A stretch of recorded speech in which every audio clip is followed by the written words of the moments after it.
जानते हैं आज व्यक्ति इतना स्वार्थी हो गया है। हर व्यक्ति यहाँ सोचता है कि अगर हम भागवत सुनेंगे तो इससे क्या मिलेगा। हर चीज में, हर वस्तु में अपना स्वार्थ देखता है कि नहीं।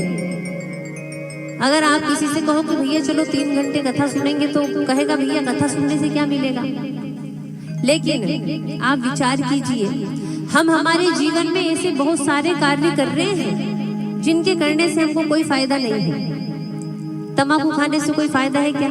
फिर भी खा रहे हैं। ऐसे कितने ही कार्य हैं। गुटखा खाने से कोई फायदा है, फिर भी खा रहे हैं।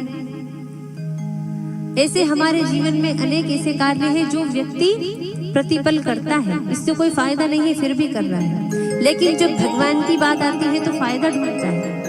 जब भगवान की बात आती है तो व्यक्ति क्या करता है? बोले व्यक्ति कहता है कथा सुनेंगे तो क्या होगा। अगर मान लो भगवान की कथा में आप 3 घंटे बैठे तो आप यहाँ विचार कीजिए कि भगवान की कथा में हम 3 घंटे बैठे हैं, कुछ नहीं तो भगवान का नाम तो हमारे कानों में गया।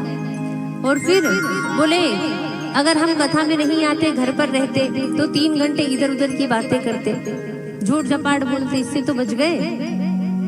बचे कि नहीं बचे? बच गए। इसीलिए अगर यह मान लो, अगर आपके मन में यह विचार है कि कोई फायदा नहीं होगा तो नुकसान भी कोई नहीं होगा। और भगवान की कथा तो मंगल ही करती है, इसीलिए भगवान की कथा श्रवण करें। अच्छा देखो, जब तक हम श्रवण नहीं करेंगे तब तक हम भगवान को जान नहीं पाएंगे। जब तक सुनेंगे नहीं तो फिर जानेंगे कैसे। इसीलिए भगवान को सुनना जरूरी है। और भगवान को सुनने के लिए क्या करना पड़ेगा?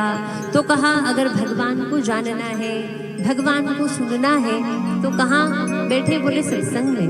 क्योंकि मानस में गोस्वामी जी कह रहे हैं, जाने बिनु ना होई परती, बिनु परती होई नहीं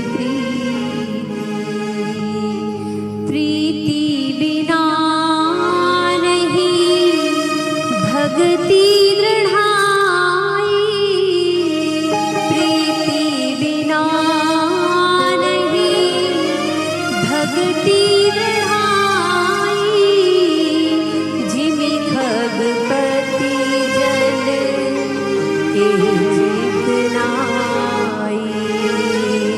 जिमि खगपति जन के जितनाई।